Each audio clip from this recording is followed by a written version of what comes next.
Go ahead. Good. From here, from side control, some generic or basic concepts from here. The person on the bottom is always framing the body or framing the neck first and foremost. A proper frame would be an open hand, not a closed fist on the shoulder, but an open hand like a karate chop, which makes so their elbow's not weak. If he's to grab the shoulder, it immediately makes weakness in the elbow. So unless you're moving your hip, as soon as you touch and grab, you need to be moving your hip. If you're not moving your hip, you should frame and leave an open hand. Again, a closed fist on the shoulder weakens the elbow, allows those attacks. I would always recommend you frame open hand, elbows in. So Tim's elbows are in, he's making frames. He's got a frame at the hip, got a frame at the neck. This is a generic or a typical place for a person to be. If you're on the top position and you're trying to neutralize these frames, a very basic thought process would be to pin or lock his shoulder, or pin or lock his elbow, and as he's pressing and trying to move his body out, you're simply pressing here and going forward. And you've taken away that perfect frame that the bottom person has, so you can hold or neutralize this elbow a little bit and then just go forward with your head. Drop that hip if you need to, and Tim doesn't have a leverage to escape from here. As a matter of fact, he becomes very uncomfortable because that frame he has, or the frame he had with his hands, is so valuable, and once that frame loses its foundation, there's really no strength to it. So I'm on top in side control, and Tim has those frames. You've pinned and gone forward to neutralize this hand. He's pushing up, of course. You can bring your elbow in and pop up to a knee ride to neutralize that push, which is a very generic approach to somebody pushing your neck up, is just to trade that pushing up on the neck for a knee ride position. My recommendation for knee ride would always be, or in most instances, you would take your outside arm and bring it back and touch your knee. So your elbow comes back, 3 touches your knee. Now your leg comes up inside of that arm to establish the knee ride. So that would always be my recommendation from there. So you have a side control, he's pushing, you can track and go forward. He's pushing here, you can pop up, but again, if you have time or the situation to do it, bring that hand back and then pop up to a knee ride from there. Other opportunity Tim has is pushing with this inside hand and creating space with the hip. And there are 2 ways I would say you can deal with this. And maybe 2 ways I say to my students that we can use jiu-jitsu. We can push back, or we can allow them to push. And if you push back, it kind of squishes the frame that they have with their arm. So Tim's pushing with his right hand, and all you need to do is turn your hip and push back. And this hand is immediately neutralized. That arm is strong because there's a strong frame. You pushing back on the hand breaks down that frame. There is no pushing arm, and as a matter of fact, I've been in this position numerous times where I wanted to tap because of the pressure that's applied to the elbow and the shoulder through this push. So again, Tim has a frame on the neck and a frame on the hip. You're pushing back to the frame on the hip, again, by simply twisting your hip. Inside knee, in this case, always attached to his hip, generically speaking. You're taking this hip that he is pushing, and you're simply pushing back with that hip on his arm, making a straight plane, or even dropping your hip and everything all the way to the ground. And make it so Tim feels heavy pressure on his wrist, which then translates to his elbow and shoulder and makes it very uncomfortable and disallows him a real opportunity to get out. He's pushing this, and the set I would go into from here offensively is that when Tim pushes from the bottom position, as he pushes from the bottom position, you're simply switching your own hip and driving your hip high into his armpit. I see often in videos, or most videos I've ever seen or instruction I've ever had, is that the guy's pushing with this and the person tells you to scoop with the hand, monkey grip of course, raise it up and switch your hip, cross-side position. Perfect. That is exactly what I recommend to do. The difference, what I do, is I don't use this hand as a scooping mechanism because I feel if they're pushing with the proper tension so that I would turn, there would be no reason to pull his hand up.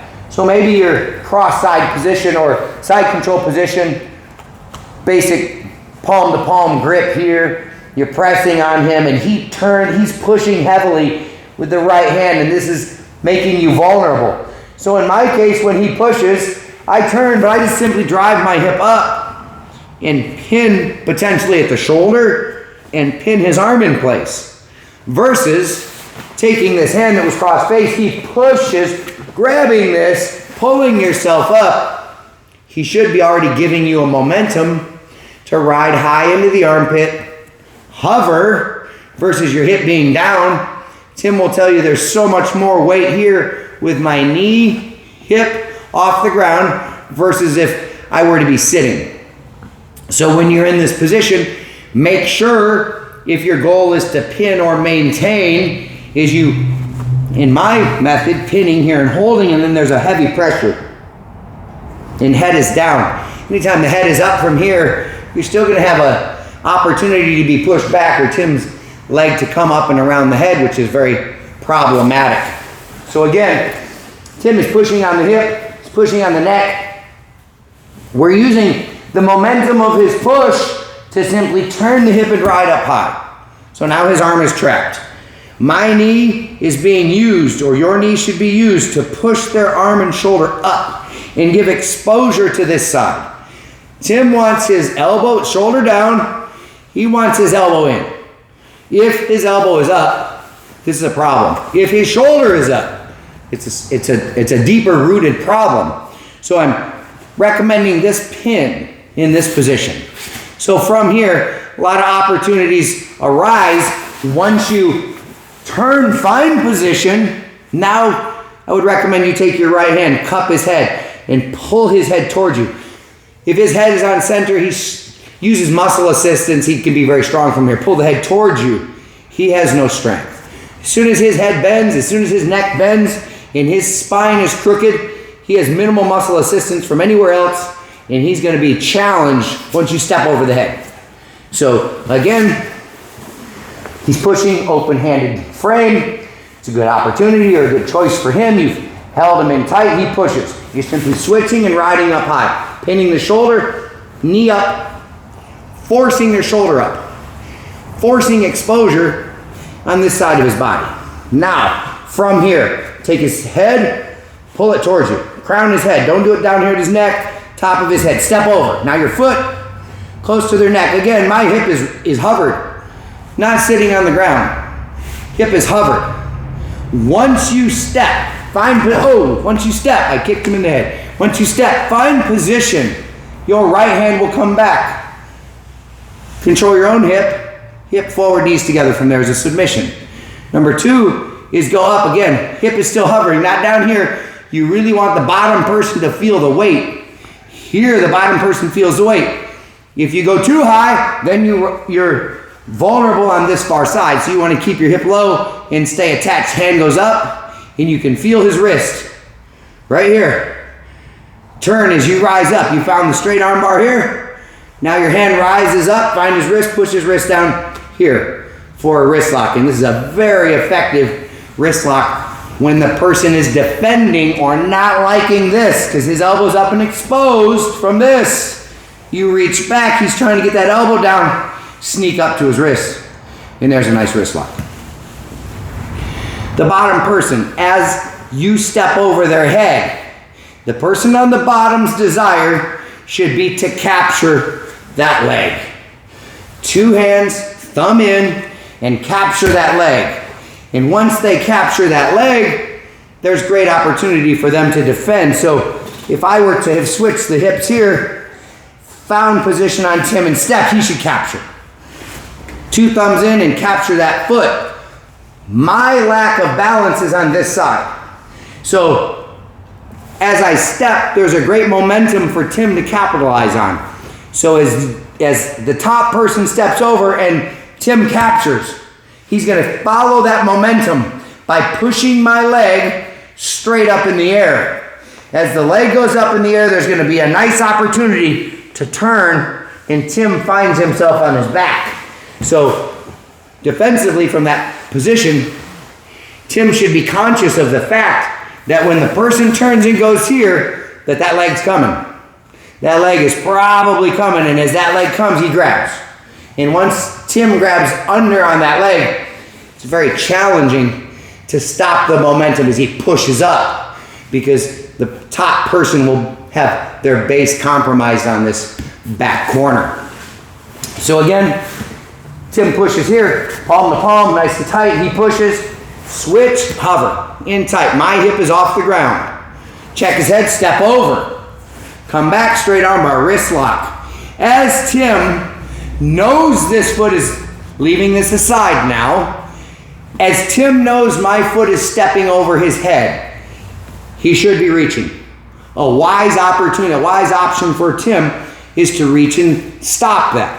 So the frame has been made, everything's good. My foot comes, Tim reaches. As he reaches, you're immediately pressing his wrist.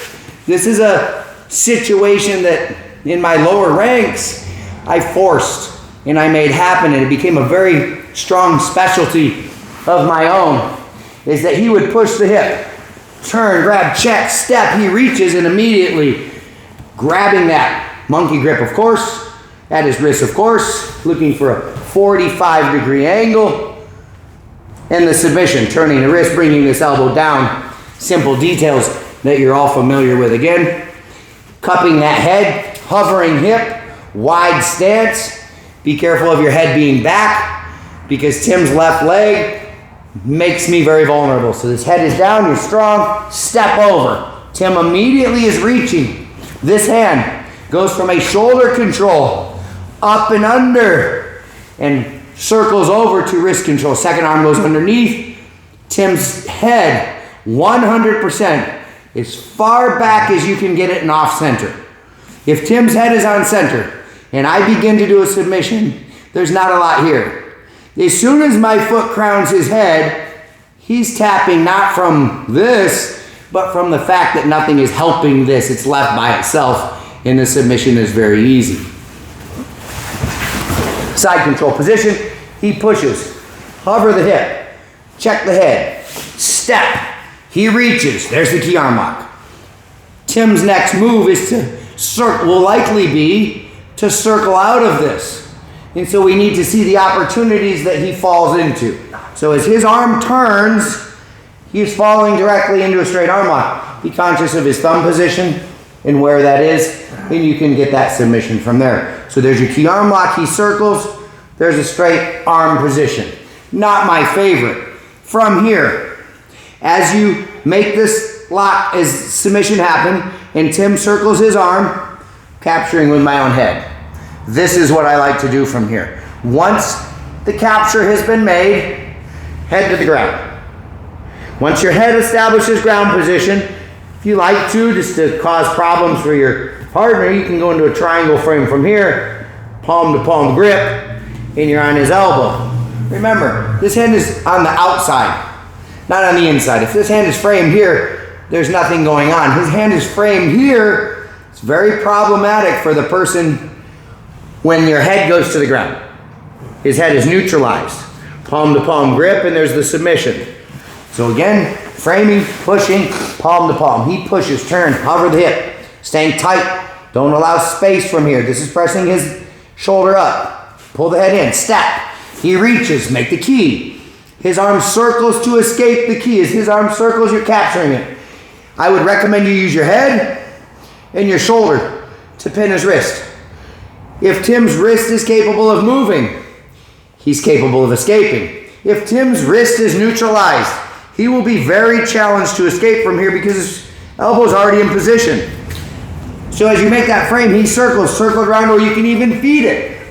From here, circle that around and feed it into place. Pin it with your head and shoulder.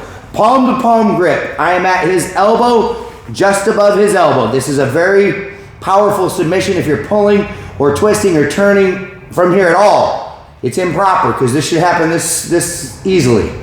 Now from here, you're trying to make this submission. Your head drops to the ground. You're trying, it won't work. You're going to scoop his elbow. If you want to leave your head down, you can leave your head down. If you want to do this from an up position, you can do it from an up position. It doesn't matter. Scoop his elbow.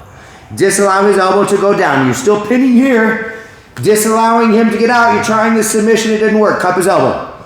All you're going to do is make this front side knee to the ground. Your left hand in this case would be your base hand.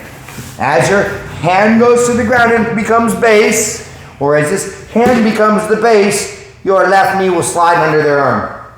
And then you will circle back and take your arm on that outside arm.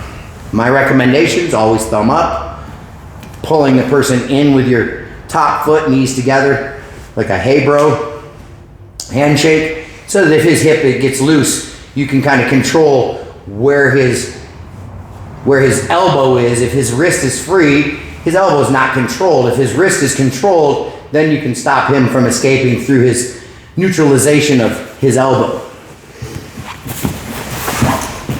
Side control, he pushes, turn. Capture his elbow, capture his shoulder. Crown his head, step, he reaches. Key arm lock, he circles his arm all the way around, feed to position. Hold his elbow. You can't find the submission here. You can't find the submission here. Hold his elbow and just spin this knee all the way through. Pull him up into place. Wrist control, hey bro handshake, or hold and hold his top knee.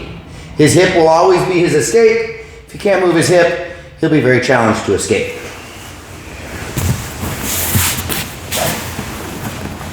Next opportunity that arises, after you crown the head step over, you make the key arm lock frame here. Tim circles his arm to escape all the way through and feeds it. Again, this is a capture. You're capturing his arm. One that we just spoke of, spinning for two. You can also simply go to base and bring him to you. And I love this frame for submissions on the arm because there's such a gap between Tim's spot of defense and where you're pulling his arm, palm to palm grip, pinning with the head, pulling this down for the submission. Again, you've turned, you're up high, pull the head, step. He reaches, frame the arm. He circles, feed it all the way through. Go to base position and just bring him with you. Knee comes up and together and captures. Palm to palm grip. I like in this specific situation to capture again at the shoulder and the head, pinning his arm. Palm to palm grip, there's a submission. He's also fell into a submission on the bottom arm, potentially. Recap, side control position. His arms are open. Strong making frames. Going forward, capturing his shoulder, going forward, taking away the structure of his frame that's problematic.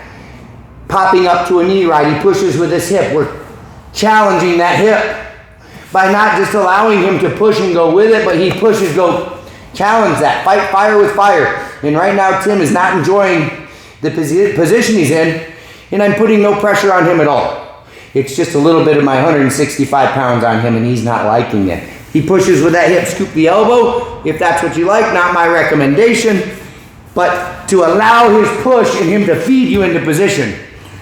Hand on his shoulder, pinning his arm. Check his head, step over. Hold the hip, armbar, up to his wrist, wrist lock. As I stepped over, Tim was trying to get this arm down. Initially, it didn't work. He exposed that, then that sequence starts. I stepped over the head. Tim should capture my leg and roll by straightening his arms and following that momentum. He missed. I stepped over. He missed.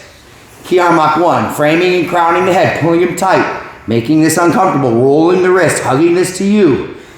He circles the arm to escape. Straight arm lock. Not my favorite. It's certainly there. Pin against the hand. Pin against the head and arm. Trapping his wrist. Straight arm lock. All day long. One of my favorite submissions in all the game of jiu-jitsu. Holding the elbow, spinning to far side. This hand becomes base. Left knee would slide under him, come back to face. Hey bro handshake, or holding the knee, disallowing his knee or his hip, freedom to escape. Stepping over, make that frame, he circles, back side, just take it with you, sit. Knees together, captures the bottom arm, frame on his top arm, hugging and squeezing, straight arm is here. If Tim is in the position he's in and has this arm exposed, he needs to think about coming towards me and hugging.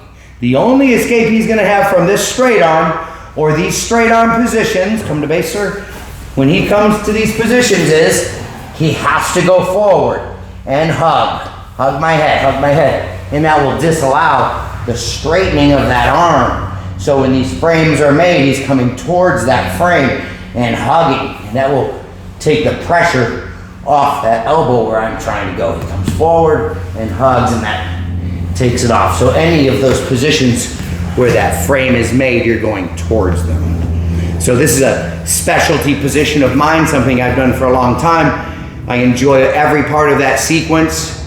It's a strong part of my game. Good luck with that.